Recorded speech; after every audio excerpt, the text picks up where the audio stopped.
Thank you for your interest in the Retained Recruiter show powered by iIntro. Before the show starts, I have a small favour to ask of you. Our goal is to provide you with the most insightful, helpful and practical recruitment knowledge and know-how from the best in the recruitment industry.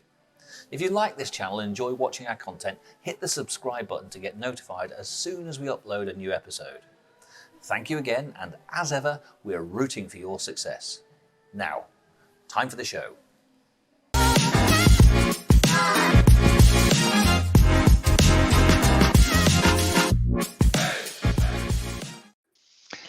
Hello and welcome to the Retained Recruiter show. My name is James. And my name is Jo. Thank you very much, everybody, for joining us. And again, we aren't alone, are we, today, James? We are joined. Thank God. By a visitor.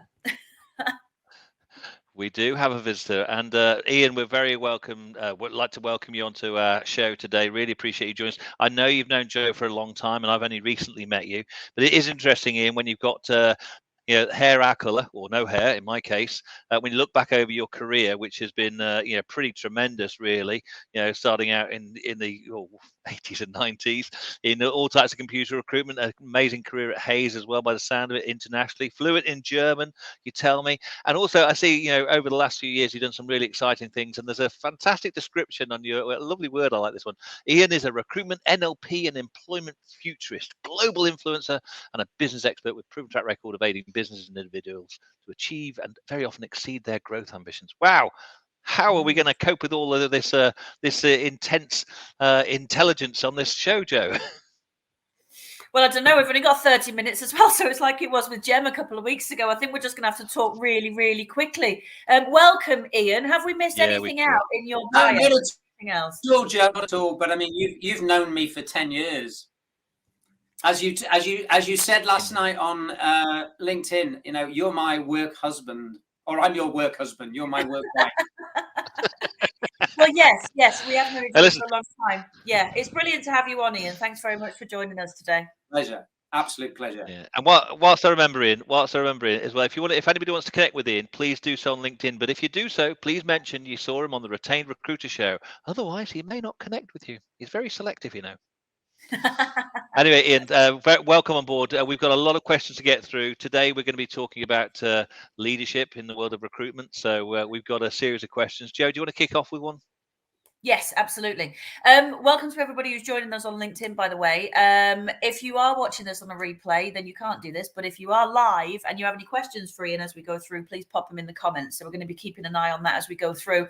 So yes, the changing challenges of recruitment leadership. So we're going to start with a question. So we've put some questions together ourselves. We've had some questions come in already as well, which is really good. So question number one, in an ever-evolving landscape of recruitment, which it is, what do you believe is the single biggest challenge facing leaders today, and how do you think, this is a two-part question, how do you think it differs from challenges that we faced maybe a decade ago? So we'll start with the first bit, the biggest challenge. Well, the biggest challenge is change. Okay, and to give you a very quick answer to the second question, the difference between change today and change 10 years ago, 15 years ago, 20 years ago is the speed of change. We are sitting here in the spring, or let's hope it's the spring, but I've got daffodils out the front here, so I'm calling it spring. Certainly very spring-like today anyway. In the spring of 2024, and if you think in the last 10 years alone, we've left the European Union, we've experienced a global pandemic, and we're currently going through a an energy, cost of living, downturn, crisis, whatever label you want to put on it. And we've also got a European war, a significant European war on a scale we've not had probably, well, in my lifetime and in all of our lifetimes. So, I think that's probably for me the single biggest challenge facing all leaders. And from a leadership and recruitment perspective, and as we talked offline and previously a couple of weeks ago, I'm coaching about 80 to 100 people globally from Australia, Europe, UK, Ireland, out to the USA and Canada. And they're all facing the same challenges. They've all got the same issues to deal with. And the issue is basically these changes are happening so fast that leading your people and leading your teams and upskilling them to deal with that. I mean, it's not 2 years ago that I was on a show like this, and we were talking about the great resignation and how, you know, there was an abundance of jobs and there was an abundance of candidates, and, you know, so anybody joining recruitment as a new consultant 12, 18 months ago was moving into a feast market. And today, you know, everybody I talk to everywhere, it's business development. Now we're in a famine market. Now, okay, James, you're almost as old as me, but not quite. I think we're established. I think I am 4 weeks older than you. But I mean, do you remember change as dramatic as that? I mean, I'm trying to think. You know, when the Twin Towers got hit, we weren't expecting that, and the economy turned very quickly. But nothing like this. Yeah. Nothing from, you know, record growth, record number of jobs to where we are now. Yeah. No, I think what you put there or mentioned there, in speed of change, is so important for people to acknowledge. You can't sit still, and you have to be agile. I know these are easy buzzwords here, but you know, when you're a leader, what you've got to do is you've got to be looking outward. You can't be looking inward all the time. You've got to look outward and see what's happening, and you've got to be prepared to make that change. It's really important that people recognize that, because if you stand still, you're going to get swallowed up and eaten alive. And you come around and talk about what a recruitment leader is looking for now. That, you know, the focus is how can a business develop? How can I market in today's market? What do I need to do differently? Do I just carry on doing what I've always done, or do I go back and see what I do? So I think people do have to look at some of that, which is interesting, because obviously we're in the technology market. So it's interesting to get your views on how you see technology reshaping the recruitment process, in terms of how you see that coming through. What are your thoughts on that, and how do people adapt their strategies? So you come in with a tough question, number 2 in, you know, and we've only been running 6 minutes. So, well, yeah, I mean, let's be honest. Artificial intelligence. I mean, I've been talking about artificial intelligence now for about 5 or 6 years, and the impact, and we are here. It's happening now. I'm working very closely with an expert in the AI field. He's an AI lead, and we're doing some modelling on the impacts of artificial intelligence and how it's going to impact our sector and that sort of thing. And, you know, and the dynamism, the potential change is huge. It's colossal. So it's going to impact us in 2 ways. First of all, it's going to change the actual job of a recruitment consultant, what we do, and more importantly, how we do it. So that will happen in 2 ways. It will, because we all think of us as things that we all think of the roles we perform as jobs, but they're not. They're a group of tasks that a person does as part of that job. And a number of the tasks that we do are going to be automated, or we're going to use technology to augment what we do and make us more efficient and more productive. So let's hypothetically say you've got a job of a resourcer. The job of a resourcer may change radically. Sourcing candidates and identifying candidates could radically change, could massively change. How we communicate, how we interact with our customers and our clients. I mean, chatbots have been around for, 10 years or so, maybe. I think the first one I was involved with, but they're more sophisticated now. You can have a chatbot with you can have a chat with a chatbot now and not even know you're having a chat with a chatbot. Yeah. If that makes sense. So, and then I've forgotten the CEO's name, but the CEO of Octopus Energy was out in the press last year saying how they've adapted ChatGPT to handle their customer service complaints and issues, and it's made their team more efficient, more effective, and the customer satisfaction has gone up. So that is going to happen in the recruitment space. So first of all, the job of a recruiter is going to change, and there's no question of that. But the world in which we are recruiting, we are going to be at the leading edge.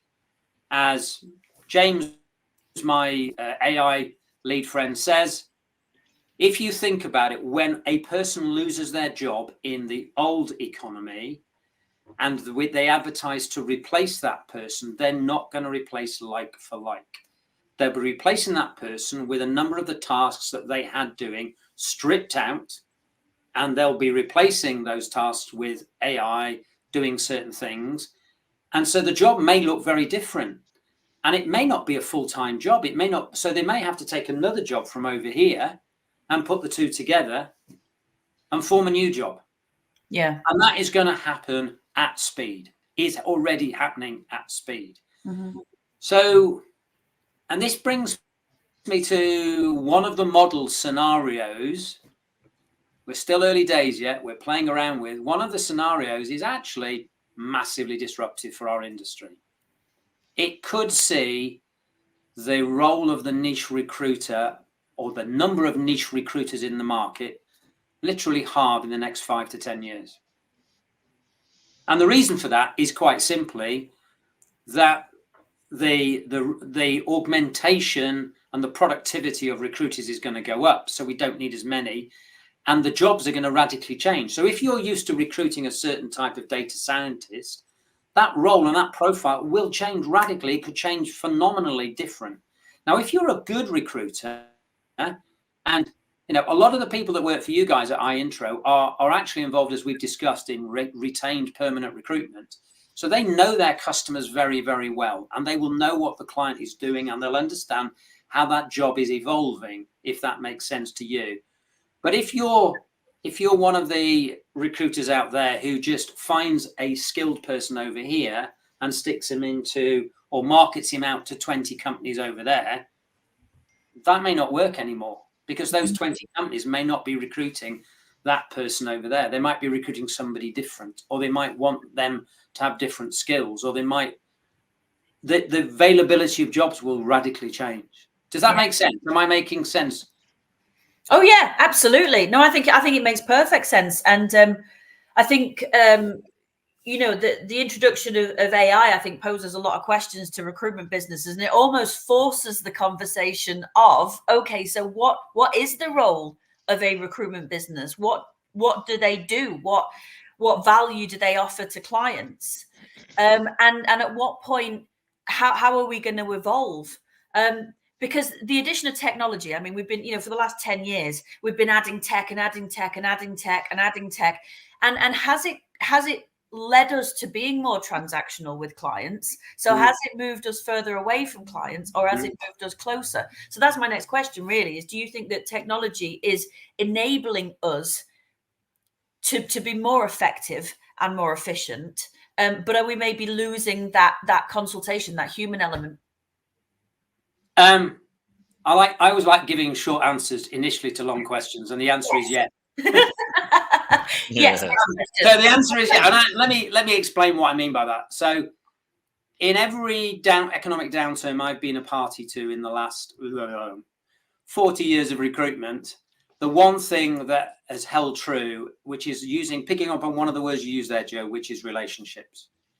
What carried us through the rapid 9/11 downturn was the relationships we had with customers. What carried us through the financial crisis was relationships. Because prior to an economic downturn, and prior to the last downturn or this downturn, businesses, organizations were dealing with whoever they could deal with to find them the people. So there was no relationship. So the relationships, as you put it, Joe, became transactional. Mm-hmm. Now, what I can tell you, live data, I sat with two people I'm coaching this morning, and I won't mention their names and I won't mention their clients, but they're doing very well relative to the market. And the reason they're doing well is because, the 60% of their clients over here that you were speculating and trying to do business with, there's not much going on in that market. There's a bit, but they've still got relationships with 3 or 4 large corporates who are in markets that are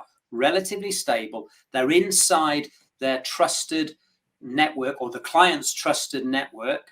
And so the client is not having to go out to 20 agencies to fill a booking.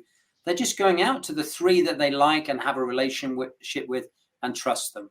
So roll that forward into the turmoil in the future with AI affecting the market, and that's what will happen. The people who've got relationships will be able to survive and succeed and progress. And it won't be about money. The thing that a customer will not be looking there for is money. Mm-hmm. It'll be the relationship. And there's a fundamental thing that's changing in our market, or potentially going to change. And that is, behind me, you can see some scales, I think, over there. And it's the scales between supply and demand. So most recruiters have lived in a world for the last 20, certainly. I worked in IT, so I can go back 40 years, where the demand for certain skill sets outstrips supply. And therefore, clients will engage with you and communicate with you and talk to you and return your calls because they've got a hard need to fulfill and they can't get it from their existing suppliers. So there's an opportunity. If I can find that rare skill, then they'll come to me. But if that dynamic changes, the only way that client will want to deal with me is if I'm adding value. You know, and value might be, Ian, I've got 10 roles here, 4 of which are really hard to are easy to fill, but there's 5 or 6 here which I'm not quite sure what they're going to look like, because the people have left the jobs and we're using AI. So we need your advice, we need your guidance where we can get these skills from, and which people out there in the market might have the combination of these 2 jobs which we're putting together, and they may be radically different. So we need your advice. That's a dialogue. That's a trusted partner relationship. For me, that's where the world is going. Yeah. Yeah, I think that's interesting as well, in terms of, you come back to that phrase in terms of relationship and how it builds through, and the difference between a strong consultative relationship versus that transactional style. But there is a place for both of them. I think that's the bit we have to say. And I think that's the bit where leaders have to sort of say there's different parts to the business. Because although we focus the majority of the work that we do, that Joe and I do, on the retained market space, and and we like to use phrases that where we can help clients understand. When you ensure that there's harder to fill roles, those are the ones where you need to use multiple layers of scientific and objective assessment to help people make better hiring decisions. But on the easy to fill roles, don't try them sell them something that they don't need. If everyone knows it needs to fill roles, so I don't need a full consultative service of that, because it might be purely skills driven. And it's about accepting the old phrase, there are horses for courses in this one. I think we need to sort of go out there in the market that we look at. But I think you look at all the changes that have happened, Ian. Remember, and Joe, I think you can go back to this one as well. I think it was within your lifespan that we're going to talk about here. Is remember how we were all fearful of LinkedIn? Taking over, disintermediation between what's going to happen now with recruiters and the clients. They can all go and find all the talent themselves, and it was a stepping stone to say actually it became the recruiter's best friend. Although back in the mid to late 2000s, it was like, oh my god, this LinkedIn thing's going to kill us. So there's always things on the market which are going to change. But let's go back to leadership. What are the things that people should be looking out for, Ian? Because obviously with so much data out there, and people saying, and we use the phrase ourselves, multiple data points in terms of data-driven decisions. How can recruitment leaders use things like data analytics to improve their decision-making skills, their processes, without, and when big data, we're talking most of the people who are listening today are running small businesses. They're not massive businesses. So how can we, how can the smaller businesses take advantage of that, those data sets that are out there and sort of use it competitively? Any thoughts? Well, I think people are already using data sets out there. And I mean, you've just kind of taken me on a bit of a journey there with your starting with the introduction of LinkedIn, which is in about 2002 from memory, and now we're here. I think big data is something which is very, very, very difficult for small businesses, because GDPR means that they can't go out and harvest it. They can't work with a harvester who can then share it to them. I did some work a couple of years ago with Dragon. I think they're called Dragonfly now. Horsefly. Sorry, not Dragonfly. Horsefly. They were called. And basically, they used to harvest data in a way, and then enable that to. They use that to enable recruitment decisions. But you can't do that now because of GDPR. So it is a big challenge in terms of market. Where the data can be used to make good decisions, James, is with using things like, I don't know, for want of a better, without advertising, something like Bullhorn Analytics, or what used to be Q19. That gives great data. I used to have to spend probably half an hour a day using an Excel spreadsheet when I was managing consultants in order to get the same data, whereas the consultants have it live in real form, in real time, on a but they've got to make sure they use Bullhorn in the right way, because as the saying goes, garbage in, garbage out sort of thing. Yeah. So that's a data area that I think definitely fix. AI will obviously help them with that, and AI can be used to harvest data and give you information, but it depends what version of AI you're using. ChatGPT isn't necessarily using the live data, and historic data in a rapidly changing world, James, historic data is not very good at predicting the changes that are going to take place in the next 2 or 3 years, if that makes sense. It does indeed. I mean, if you think about that, what was the recruitment market like 3 years ago? It was 2001. We'd come through the first proper winter after the pandemic, and think where we are now. And we could, and if I said to you, well, there's been a nice linear change over that time, we could all relax. But there hasn't, has there? No. You've gone from this boom of the 2021 summer, when it could be, can you fill as many jobs as you possibly can, to the fan of Q3 and Q4 of 2023. Yeah, sounds like we should stick a line underneath. Historical data may not be an indicator of future performance. Exactly. Just to sort of come back on something you said a minute ago, because you made a very valid point. I am not saying that the niche recruiter is going to die, but we currently have about 38,000 recruitment businesses in the UK, 80% of which are micro businesses. I would be surprised, but there are scenarios in the world in the future, and we're looking into how technology can change the world, which could sustain, say, 20,000 of those, but it's not going to sustain probably 30,000 or even 35,000. So that's why I feel those people are under threat. So if I was in that space, relationship and building relationships with customers is suddenly gone from being second or third on the list for me to be number one. Yeah. If you want to be in business in 5 years' time, you need to start building relationships and develop relationship building skills. Would you agree, Joe? Yes. So here's the devil's advocate side of things, is that we've always needed to build relationships. You know, I'm not as old as you guys, clearly, but it's always been that way. It's always come back to relationships. And I wonder if we cover ourselves with technology, we cover ourselves with data. We don't really know how to smartly use the technology to enhance our service level offering to clients and candidates. And maybe we have the data, but we're not analyzing it. We're not using it. We're not using it smartly in order to make our businesses better. But at the end of the day, it always comes back to, if you're not building and maintaining and maximizing excellent relationships with your candidates and clients, somebody else probably is. And so it always comes back. So as much as we change, we change in recruitment, and recruitment has changed. I mean, James, you and I say this all the time. Recruitment, the process of how we recruit for clients, the service we offer to clients, hasn't really changed that much. And that's something that we all need to look at as businesses. Look, if there's going to be less vacancies out there, if there's less business, what are we offering to clients and candidates? How do we add value? How do we ensure that we can build relationships where we're adding value that isn't just sending CVs over for jobs that, let's face it, there are machines that are going to be able to do that themselves very quickly. So that relationship bit for me is key, that consultation, the consultation with clients, being experts. And like you said before, clients coming to you and asking for your advice and your education and your insight into the market. Candidates will do the same. That's where I see a large proportion of us going. Equally, there will be another large proportion that will fall by the wayside because they don't have the ability to grow and to evolve to get to that level of consultation that clients and candidates are going to need. You asked a question about leadership, though, James. You asked about what kind of leaders this means for leaders in the future.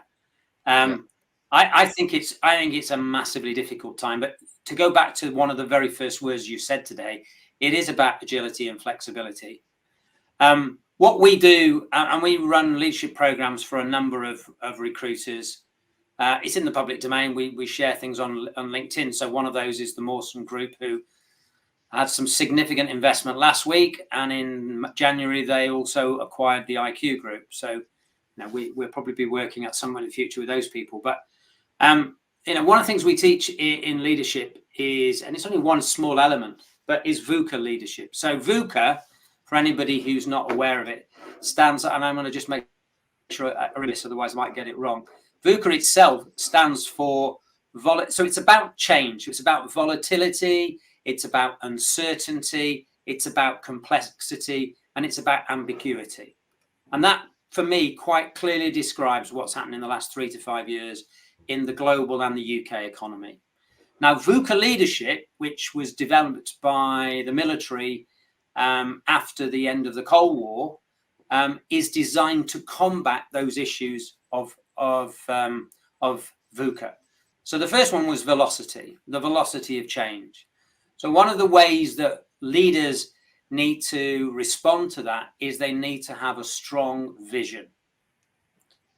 So you combat velocity by having a vision, which ultimately, if you think about it, you're sailing a yacht across the Atlantic, you hit a storm. As long as you know where the end point you're trying to get to is, once the storm's gone, you can then refocus and go back and go again.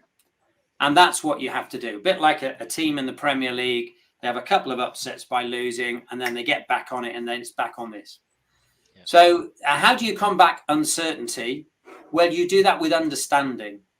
And understanding in my world means coaching and training and developing people. It means helping people understand what's happening, understanding the skills that are needed, understanding how, generative AI is going to affect their jobs.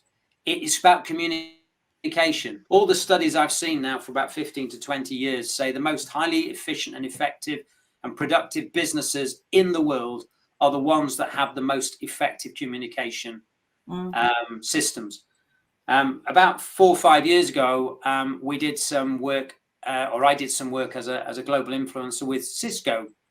And at the time, Cisco had been voted the #1 best place to work in the world, which, okay, people might challenge that, but that's where they were 5 years ago. Now, what amazed me was most of the major, in fact, I think all of the major Cisco offices around the world had a television studio in it. And I remember going into Font Lakes, into their studio, and there's some pictures out there in social media world of me in this studio. And in 2 weeks previously, the global CEO had delivered a town hall to the entire global workforce from that studio. And then the next one would be in Sydney in Australia, and the next one will be in Buenos Aires in Argentina. And that's what they do. And so they put a lot of money into communicating and getting that out way. And that's essentially the third C, which is complexity. How you over complexity is give clarity.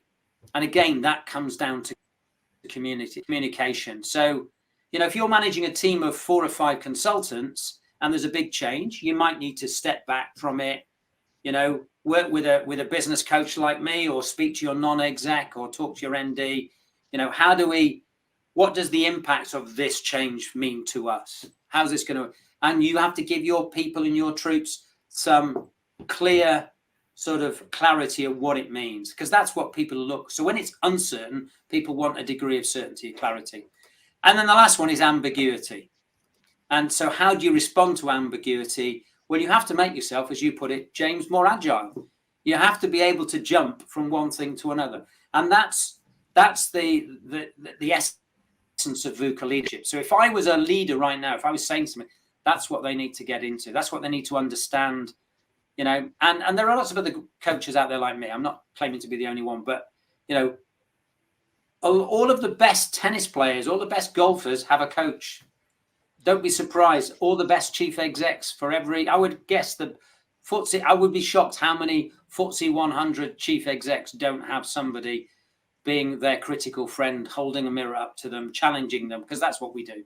I think that's really important. I think, being a leader can be very isolating, can't it? You sort of live in this silo, very difficult to kind of get the right information and also advice. So I think coaches have coaches, coaches have coaches.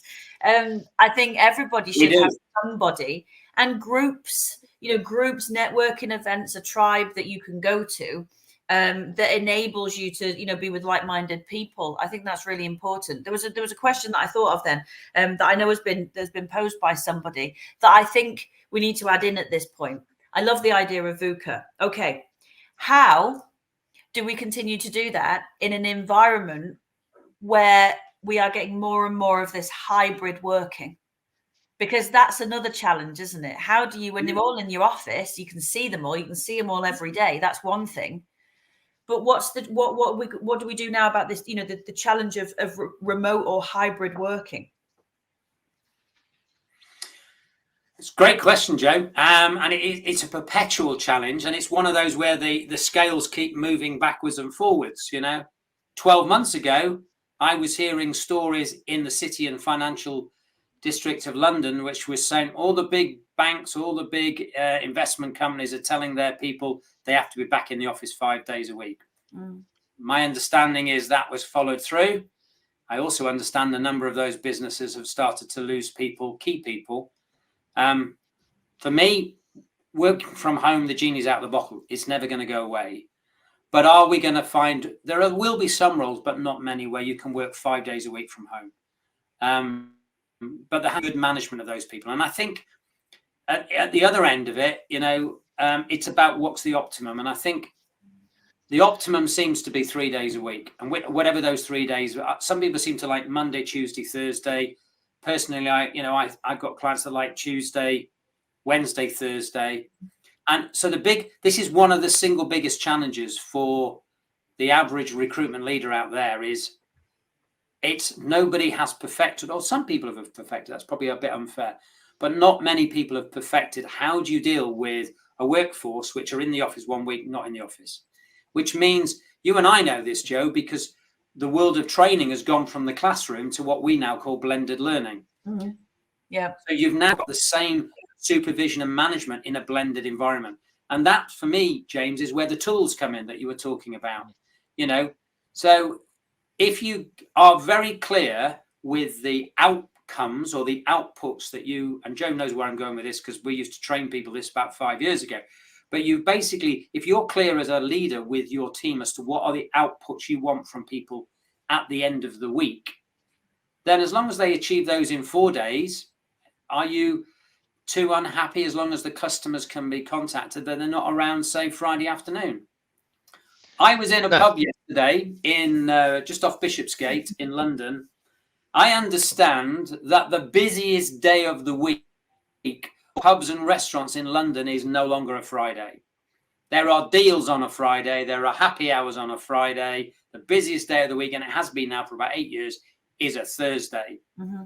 What's equally as shocking is I drove into Manchester, where the kids are not on half term, on Monday to do a training course with a company in Altrincham, and I was shocked. There was no rush hour traffic getting into Altrincham at 9 o'clock. I used to have to go into Altrincham when I was working for a customer there or working for a company there, and it used to take me half an hour to get to the outskirts and another half an hour to get into the office. So that's changed. So it's about, that's with us. It's not going to go away. We as managers and we as leaders have got to deal with that. So it's about being clear with your people. And to me, this is where I don't believe this has been the single biggest challenge of the last 12, 18 months is leaders have not been good at holding their people accountable to achieving those objectives. And they haven't been clear on what those objectives are. And their recruiters who've joined in the last 12, 18 months, they're just used to going through the motions or working in the way they worked 12 months ago when they got 7 jobs through the door every day and they didn't have to worry.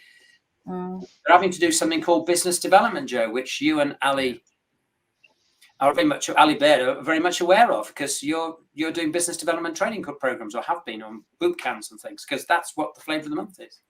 Yeah. I sense you want to ask a question, James. Yeah, I do. I'm just conscious that we generally ask people to join us for half an hour. We normally stretch to 40, 45 minutes. So I just want to, with all of your vast experience, Ian, I'm going to ask you the question which everyone wants to know. which is, you know, reflecting on your own journey. You know, what's the one piece of advice that you would give to people who are either in leadership or emerging into leadership in recruitment to help them navigate the complexities of today's talent market? Wow, tough question. Well, it should be a short answer. I guess.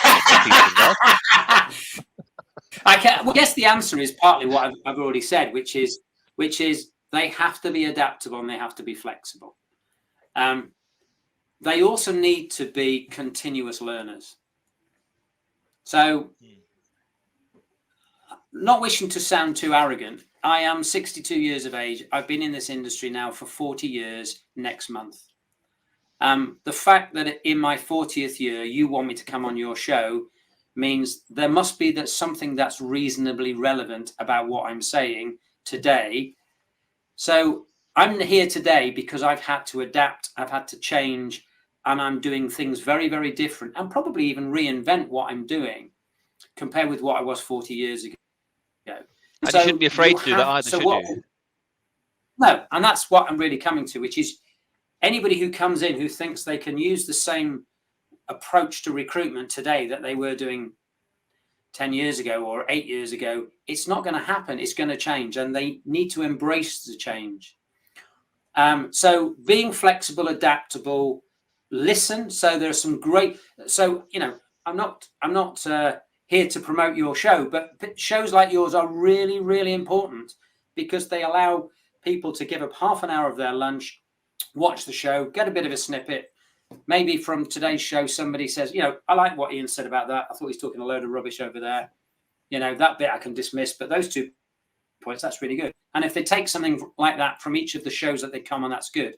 There's things like the High Performance Podcast, which I always encourage everybody on, because you get great people on there, leaders from all sorts of backgrounds, whether it's Rugby World Cup winners, Cricket World Cup winners, paraplegic Olympians who've gone on and done huge, immensely things, even to one of them, I can't remember the lady's name, and I feel really embarrassed now because I'm going to reference her.